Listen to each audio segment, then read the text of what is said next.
Bonjour à toutes, bonjour à tous. On se retrouve pour une nouvelle conférence de presse de l'UCS qui se déplace samedi après-midi 17h30 du côté de Rennes pour son premier match à l'extérieur de la saison. Merci à Christophe Amassec, Nicolas Cabane et Mathieu Billou de nous avoir rejoints. On commence tout d'abord par le traditionnel débriefing de votre premier match. Qu'est-ce que vous en avez pensé? Et après l'avoir revu forcément à froid, comment vous l'analysez cette première performance, Christophe?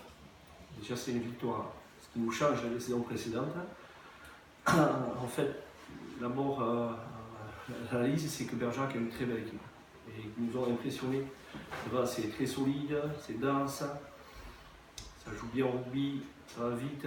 Derrière, on sait qu'ils ont quelques qualités aussi. Ça a fait un bon match de rugby. Nous, on se crée quand même beaucoup d'occasions, puisque effectivement, on a fait la vidéo, on a regardé. Il y a beaucoup d'occasions et peu d'essais par les mauvaises transmissions, la dernière passe ou le soutien qui ne vient pas ni dans le bon timing ni au bon endroit. On va mettre ça sur le compte du rodage. Oui, bien évidemment. On se rappelle que l'année dernière, on a mis quelques mois avant de pratiquer un rugby un peu plus léché. Mais on casse la ligne, je crois, 11 fois. Dans ces 11 fois, il y a des occasions qui sont vraiment franches. Et c'est vraiment la dernière passe. Je pense à Jordan Crémou une fois, qui fait un en avant. Plusieurs essais qui sont manqués juste. Kémou qui fait effectivement une passe au dernier moment à Canter et se solde par en avant. Voilà. Un but déchet. Mis à part sur Lyon, qu'est-ce qui a pu vous manquer le week-end dernier? La touche aussi, on n'a pas été performant et puis la discipline, on met l'accent sur la discipline et on prend 2 cartons jaunes stupides. Donc voilà. Ça, c'est des choses à améliorer très facilement. Cette équipe de Bergerac, Nicolas, est-ce qu'elle vous a étonné? Est-ce que ça corrobore le fait de tout ce qu'on dit depuis le début de la saison, que ça va être une poule homogène où il va falloir batailler tous les week-ends? Est-ce que, apparemment, sur ce qu'on a vu, ils étaient plus forts que l'an dernier? Est-ce que vraiment cette saison, il va falloir hausser le curseur pour se dégager de la meute? Ouais, clairement. Cette équipe de Bergerac, elle m'impressionnait, mais au vu des vidéos qu'on avait regardées, elle est très solide devant. On savait qu'on devait s'attendre à un gros combat. Leur niveau s'élève, ils ont des joueurs qui sont vraiment au niveau, voire presque au-dessus. La seconde ligne, le troisième lignel, une belle première ligne. Aujourd'hui, oui, on ne rencontrait que des équipes comme ça dans la poule, donc nous, il va falloir qu'on soit à un niveau supérieur à celui de l'année dernière pour gagner ces matchs. Voilà, ce qui est encourageant, c'est qu'on a gagné un match très difficile dimanche dernier. Donc on se dit que mentalement on est prêt, on est rude, on est prêt à faire des gros combats comme ça pour gagner des matchs. Mathieu, première à la maison la semaine dernière, enfin le week-end dernier, tes impressions et est-ce qu'il y avait un petit peu d'appréhension chez vous les nouveaux de bien faire pour ce premier match devant votre public? Bien sûr, il y avait un petit peu d'appréhension parce que c'est le premier match au Parc des Sports devant notre public et sur ce terrain-là, puisqu'on avait fait 3 amicaux à l'extérieur. Après, envie de bien faire, oui, évidemment. Par contre, bien sûr, c'était pas un match très aéré. Il n'y a pas eu de grandes envolées et on a pu voir un petit peu ce qui nous restait à travailler sur les repères collectifs. Mais voilà, sur le plan comptable, c'était 4 points, c'est ce qu'il nous fallait pour démarrer la saison et commencer à prendre pleinement conscience de notre potentiel. Un mot sur les résultats de cette première journée. Tout le monde a quasiment pris quelque chose, que ce soit à domicile ou à l'extérieur, hormis Arcachon qui s'est lourdement incliné et Dax qui est allé perdre à Niort. Est-ce que ça vous a surpris ces résultats, Christophe? Ce que disait Nicolas, voilà, il va avoir une poule compliquée. Saint-Jean-de-Luz fait une belle opération, marque beaucoup d'essais, apparemment joue très vite, ils sont fidèles à leur culture. Et ça aussi on le savait.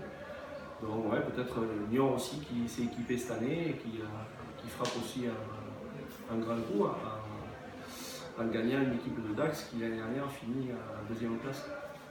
Et Séréné, donc on y vient puisque c'est votre futur adversaire qui perd à la maison d'entrée contre Tyros. Alors certes avec un bonus défensif et de peu, mais est-ce que ça vous a surpris Nicolas qui tombe d'entrée chez eux?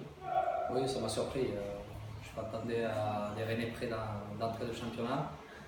Et au vu du match, après la vidéo, ils ont dominé clairement pendant 1 heure de jeu. Et les 20 dernières minutes, ils les ont mal gérés. Donc le score ne reflète pas forcément la physionomie du match. Les Rennais sont toujours très costauds devant. Ils ont un jeu très rapide. Voilà, c'est une belle équipe, ça n'enlève rien à leur qualité, ces premiers résultats. Voilà, aujourd'hui, on sait qu'on a le couteau sous la gorge pour un deuxième match à domicile. Et donc à nous d'être prêts pour aller rivaliser là-bas. Donc, Non. pardon, Excuse-moi.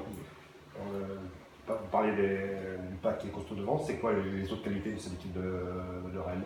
Ils font des passes beaucoup derrière, ils mettent de la Ça joue vitesse, beaucoup, ouais. ça joue beaucoup, effectivement. Et, ils ont une conquête en touche qui est très performante. C'est une très belle équipe de rugby qui ose vraiment jouer. D'accord. C'est compliqué et comme disait Titi, effectivement, ils gèrent mal leur fin de match. C'est pour ça qu'ils perdent, parce qu'ils sont ultra dominateurs en première mi-temps, que ce soit en mêlée, que ce soit dans le jeu de mouvement.